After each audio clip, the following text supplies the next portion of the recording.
مسجد میں رہنا دیر تک ثواب ہے. امام ترمذی نے باب قائم کیا ہے باب المکث فی المسجد، جتنی دیر مسجد میں ہو جائے تو اچھا ہے. یہ بہترین وقت ہے، اس کا ایک ایک لمحہ ثواب ملے گا.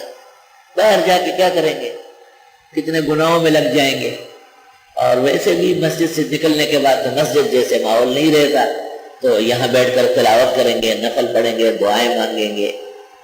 اگر آپ کچھ بھی نہیں کریں گے اور صف میں آ کے انتظار کریں گے تو بخاری شریف، ابو داؤد، ترمذی تینوں میں ہے ملائک دعا کرتے ہیں اللہ اغفر لہ وارحمہ وتب علیہ.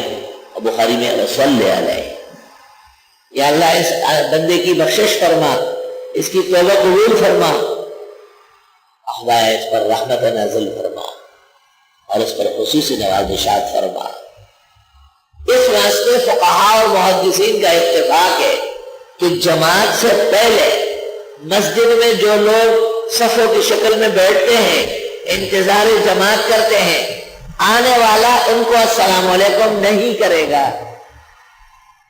ہم نے بہت ساری مسجدیں دیکھی، امام صاحب آ جاتے ہیں، قوم کو السلام علیکم، وعلیکم السلام. السلام معلوم نہیں. فتاوی عالمگیری جلد پنجم صفحہ 325 پر یہ ضابطہ لکھا ہے کہ مسجد میں جماعت سے پہلے جو لوگ بیٹھ کر انتظار کرتے ہیں، آنے والا لا یسلم علیہم، سلام نہ کرے. وَلَوْ سَلَّمَ لَمْ يُجِيبُوهُ، اگر غلطی سے اس نے سلام کیا یہ جواب نہ دے. کیوں؟ اس نے غلطی کی تو غلطی کا جواب غلطی ہے. آپ غلطی نہ کریں تاکہ یہ طرف ہو جائے. جیسے علماء کہتے ہیں کہ ایک آدمی نے ناجائز وصیت کی، حرام گناہ کی، بیٹوں نے پوری کی تو ڈبل گناہ ہے. بھائی ناجائز وصیت ہے تو روک رہے اسے تاکہ گناہ ختم ہو جائے. آپ اس پر عمل کر رہے ہیں تو گناہ مسلسل ہو جائے گا، مستمر ہو جائے گا. لا الہ الا اللہ، لا الہ الا اللہ. مسائل سے گھبرائے بھی نہیں. ممکن ہے بعض ایسے احباب ہوں، ہمارے مہمان ہوں، شرکائے درس ہو کہ ان کے لیے بہت اچنبے لگ رہے ہیں. علم کہتے اسی کو ہے کہ زیادت فی الخیر ہو جائے. آپ کو معلوم نہیں تھا اور اب معلوم ہو رہا ہے، اسی کو علم کہتے ہیں. ایسے بہت سارے مسائل ہوں گے. مثلا ہمارے ہاں یہ آداب میں سے ہیں، پورا اسلام کے آداب ہے کہ مسجد میں مرور نہ ہو. مرور اس کو کہتے ہیں کہ وضو خانے سے طالب علم باورچی خانے مسجد سے جانے لگے، اس کے لیے جگہ چھوڑی ہے وہاں سے جائے. یا باورچی خانے کی طرف سے آیا یا اس گیٹ سے اور استنجا خانوں کی طرف یا وضو خانے کی طرف، مسجد سے نہیں. لا يتخذ المسجد ممرا، سنن ابن ماجہ میں ہے خصال لا تنبغي فی المسجد. 15 عادتیں ہیں جو مسجد میں نہیں ہونا چاہیے. کچا گوشت لے کے جانا، بدبودار چیز کو لے کے جانا، تلوار یا خنجر یا اسلحہ لے کے مسجد جانا، ایسے بیمار کا آنا جس میں سے تعفن ہو، ایسی بیماریوں کے ساتھ آنا جیسے بخر، زہر، بغلوں کی بدبو، منہ کی بدبو بعض لوگوں کی بہت زیادہ ہوتی ہے، اتنی ہوتی ہے جیسے آدمی ایک صف میں کھڑے نہیں ہو سکتے. یا ایسی چیز کھا لی جیسے پیاز، مولی، لہسن. بخاری شریف میں امام بخاری نے باب قائم کیا ہے من اکلا من هذه الشجرة المنتنة لا يقربن مسجدنا، جو یہ بدبودار چیزیں کھائے وہ مسجد نہ آئے. مسجد سے نہیں منع کرنا، ان کے کھانے سے منع کرنا ہے.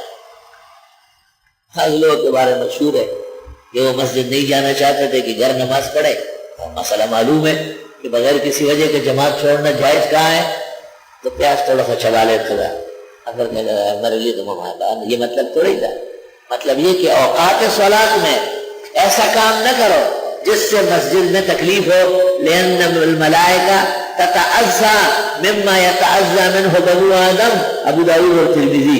فرشتوں کو زحمت ہوتی ہے جس طرح آپ اور ہم کو زحمت ہوتی ہے. ایک آدمی باتیں کر رہا ہے، منہ سے پیاز کی بدبو آ رہی ہے، لہسن کا ڈکار لے رہا ہے اور اس قسم کے مولی کھا چکا ہے جس سے سڑی بو آ رہی ہے، تو ہمیں بڑی تکلیف پریشانی. تو ہم تو بہت کمزور لوگ ہیں، ہمارے جسم سے کبھی خود بھی بدبو آ سکتی ہے، لیکن ملائکہ ایسے نہیں ہے. اور مسجد ملائک کا مرکز ہے، مسجد ملائک کا ہجوم گاہ ہے. سب سے زیادہ ملائک اور فرشتے اللہ کے فضل سے مسجدوں میں موجود ہوتے ہیں الحمدللہ۔ اس لیے پیغمبر نے فرمایا یہ چیزیں کھا کے یہاں نہ آؤ، کیونکہ ان کے کھانے سے تکلیف ہوتی ہے ملائک کو، وہ نمازی کے ساتھ بھی ہے، صفوں میں بھی ہے، قرآن پڑھتے وقت بھی ہے، واعظ نصیحت ہر وقت فرشتے موجود، علیکم لحافظین کراماً کاتبین لہ معقبات من بین یدیہ ومن خلفہ، فرشتے رصدا تیار بیٹھے رہتے ہیں، ما یلفظ من قول الا لدیہ رقیب عتید۔ اللہ کہتے ہیں کہ بچے کے پیدا ہونے کے لمحے سے لے کر قبر تک جاتے وقت 20 سال کا عرصہ گزر گیا یا 60 سال کا گزر گیا، جب سے ماں کے بطن سے پیدا ہوا ہے اور قبر تک پہنچا ہے 400 کم از کم اور پورا 4000 فرشتوں کے مختلف اوقات میں ڈیوٹیاں لگتی ہیں۔ تفصیل کسی دن کر لوں میں انشاءاللہ تعالی، تفسیر روح المعانی سورہ انفطار۔ فَتَزْعُمُ أَنَّكَ جِرْمٌ صَغِيرٌ وَفِيكَ أَنْتَ وَالْعَالَمُ الْأَكْبَرُ۔ آپ سمجھتے ہیں آپ چھوٹی سی چیز ہے، اللہ تعالیٰ نے پورا عالم آپ کے اندر ڈالا ہے، اتنے ملائک کتنے فرشتے آپ کی خدمت میں، حفاظت میں، لکھنے میں، نیکی تلقین کرنے میں، گناہ روکنے میں، مختلف اوقات میں لگے ہوئے ہیں۔ تو حدیث شریف کا مطلب یہ نہیں کہ لوگ نماز یا جماعت میں نہ آئیں، حدیث شریف کا مطلب ہے کہ لوگ اوقات صلاۃ میں ان چیزوں کا استعمال نہ کریں۔ پھر اس سے علماء نے مٹی کا تیل مسجد میں استعمال کرنا منع ہے، ڈیزل اور پیٹرول لانا منع ہے، بدبو ہے اس کی، مسجد کا ماحول اس کے ساتھ سازگار نہیں ہے۔ ہاں اگر تعمیر مسجد کے لیے ضرورت پیش آئی تو مغلوب کر دیا جائے، مغلوب کر دیا جائے۔ خلاصۃ الفتاوی آداب مسجد۔ لا الہ الا اللہ استغفر اللہ واتوب الیہ۔ یہ حدیث اس طرز پر ہے جیسے فرمایا من وجد ساعتا ولم یدح لا یقربن مصلانا، سنن کی روایت ہے۔ جس کی توفیق ہے اس پر قربانی واجب ہے، یہ کر نہیں رہا ہے، فرمایا وہ نہ ہے عیدگاہ، اس کی کیا عید ہے؟